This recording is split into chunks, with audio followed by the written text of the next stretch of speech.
Bollywood singer और wrapper Honey Singh को कौन नहीं जानता। एक ऐसा नाम है जो बॉलीवुड में हो या पंजाब में हो अपनी गायकी को लेकर, अपनी सिंगिंग को लेकर बहुत ज्यादा जाना जाता है और उससे भी ज्यादा इनके साथ चलती है कंट्रोवर्सी। और ये कंट्रोवर्सी आज के दौर की नहीं है, इससे कई दौर ऐसे बीत चुके हैं जब हनी सिंह अपने गानों को लेकर कंट्रोवर्सी में रहे हों। एक बदलाव उनकी तरफ से गाने में देखने को मिला था। उनकी तरफ से जो गाने गाए जाते थे उसमें लिरिक्स की बात करें तो लिरिक्स हमेशा ही चर्चा का विषय रही हैं। हालांकि अपने इन लिरिक्स को लेकर कई दफा अपनी बयानबाजी में स्पष्टता भी देते हुए नजर आए हैं, लेकिन उनके ये जो गाने हैं, ये जो लिरिक्स है, हमेशा ही चर्चाओं का विषय रहे हैं। अक्सर जो है नई जनरेशन इन गानों को पसंद करती है, लेकिन ऐसी भी जनरेशन है, ऐसा भी मैं कहूंगी कि समाज का हिस्सा है जो इन गानों को पसंद नहीं करता।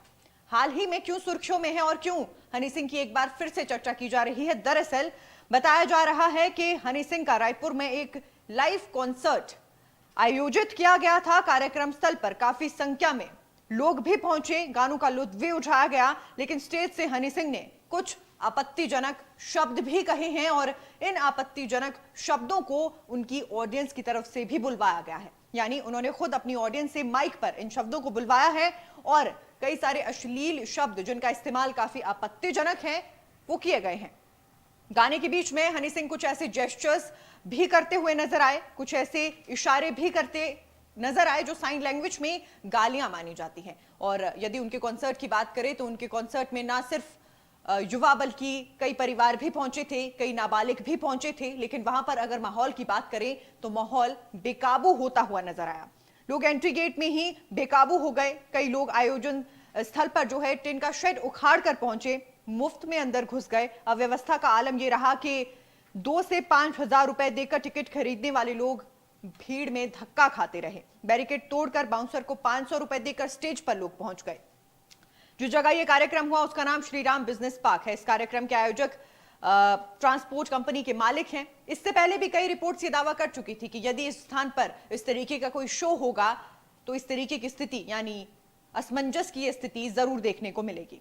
रायपुर में हनी सिंह के कॉन्सर्ट में काफी संख्या में, जैसा कि मैंने कहा, नाबालिग भी पहुंचे थे। उनके सामने स्टेज और पूरे कार्यक्रम में कुछ ऐसी आपत्तिजनक वीडियोस स्क्रीन पर चलाई गई जिन्हें चलाया जाना आवश्यक नहीं था। कुछ ऐसे शॉट्स भी दिखाए गए जिन्हें दिखाना महत्वपूर्ण नहीं था, क्योंकि इन वीडियो शॉट्स के चलते कार्यक्रम स्थल पर पहुंचे कई परिवार असहज महसूस करने लगे थे। कार्यक्रम स्थल पर जगह जगह शराब की बैरिकेडिंग की गई थी, यानी शराब की जो ब्रांडिंग है वो बैरिकेड्स पर की गई थी, या फिर पोस्टर्स लगाए गए थे, बड़े बड़े बैनर्स लगाए गए थे। और इस स्थान पर नाबालिग भी खुलेआम नशा करते हुए नजर आए हैं। बताया जा रहा है कि सिगरेट और गांजे से भरी सिगरेट्स इन नाबालिगों के हाथ में देखी गई। कार्यक्रम छोड़कर ये सभी नशे में जो है संलिप्त पाए गए। इन परिस्थितियों को लेकर कुछ सामाजिक संगठनों ने पुलिस से पहले ही शिकायत कर दी थी।